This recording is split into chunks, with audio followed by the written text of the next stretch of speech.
Ufa, galera! Finalmente o Vasco voltou a vencer em São Januário e a respirar na Série B.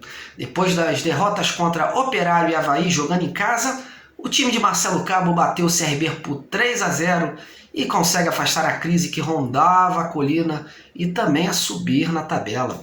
A vitória de hoje, meus amigos, vai servir para dar uma injeção de confiança, de atitude a esse grupo para os próximos jogos. E servirá também para o próprio treinador definir de vez as suas convicções quanto à formação ideal e, sobretudo, ao esquema de jogo. Nós já estamos indo para julho e até o momento o torcedor do Vasco não consegue ter na ponta da língua a equipe que vai entrar em campo. Cada jogo uma formação. Isso para o grupo também é ruim, pois essa indefinição acaba criando uma certa insegurança aos atletas. E mais do que tudo, o time precisa ter uma cara, buscar a sua evolução nessa Série B, adquirindo uma sequência com resultados positivos e convincentes. Apesar do 3-0, o Vasco hoje ainda peca bastante e corre riscos desnecessários. Bom, sobre o jogo em si, a gente tem que analisar com cuidado e fazer algumas ressalvas. A vitória foi significativa, subimos na tabela, deu ânimo aos atletas, evitou uma crise. O Marcelo Cabo, que estava pressionado, segue no cargo, mas a gente também tem que ter os pés no chão e discernimento para separar o que foi bom e o que foi ruim, né? Muitas vezes a vitória mascara algumas deficiências e lá na frente elas acabam falando mais alto. Os 3-0 de hoje, por exemplo, não refletem totalmente o que foi o jogo. O primeiro tempo do Vasco foi muito morno e só chegamos ao resultado graças à categoria do artilheiro Cano, que, para variar, estava bem posicionado e mostrou o seu oportunismo. Naquela ocasião, o time seguia com enormes dificuldades ofensivas, apesar do sistema defensivo não ter comprometido.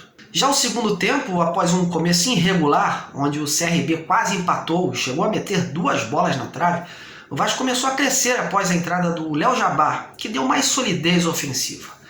Outra coisa que contribuiu bastante foi que o CRB teve que se jogar mais ao ataque, né? E pelo fato de ter ficado mais exposto, isso facilitou o trabalho do Vasco, que conseguiu ser mais agudo.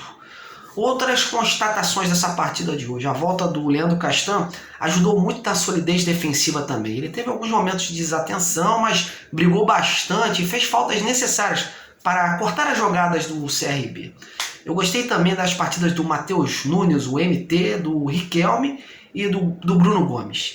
Dentro do contexto, os garotos foram importantes e acrescentaram na plataforma de jogo adotada pelo Marcelo Cabo. Marcelo Cabo, que durante a coletiva dedicou a vitória aos torcedores, que, segundo ele, estavam sedentos por essa vitória em casa. Vitória essa do tamanho do Vasco da Gama. Marcelo, eu entendo o torcedor também, né? O torcedor está cansado desse quarto rebaixamento e o que ele mais quer ver é o time deixar logo essa Série B para voltar ao lugar onde nunca deveria ter saído, que é a elite do futebol brasileiro. É preciso entender também, Marcelo, que um time como o Vasco tem a obrigação de ser protagonista dessa competição. É muita história, muita grandeza envolvida. O Vasco não pode entrar em campo da forma que entrou nas últimas vezes e perder da forma que perdeu. Então a gente espera realmente que o Vasco possa pegar carona nesse resultado de hoje e daqui para frente emplacar uma série de vitórias para dar esperança de dias melhores a esse torcedor tão sofrido. Com essa vitória de hoje, o Vasco ocupa a 7ª colocação na Série B e joga na próxima quinta contra o Cruzeiro, no Mineirão. E vai ser um duelo interessante de se ver, né? 2 grandes equipes do futebol brasileiro que caíram e precisam mais do que nunca voltar para a elite. E o Cruzeiro anda mal das pernas, hein? Perdeu hoje para o Operário jogando fora de casa e vai querer ir à forra contra o Vasco. Vai ser um jogo interessante. Bom, meus amigos, vou ficando por aqui. Se gostou dessa pequena análise, peço gentilmente que deixe seu like e continue contribuindo com esse trabalho. Um grande abraço a todos, boa semana e até a próxima!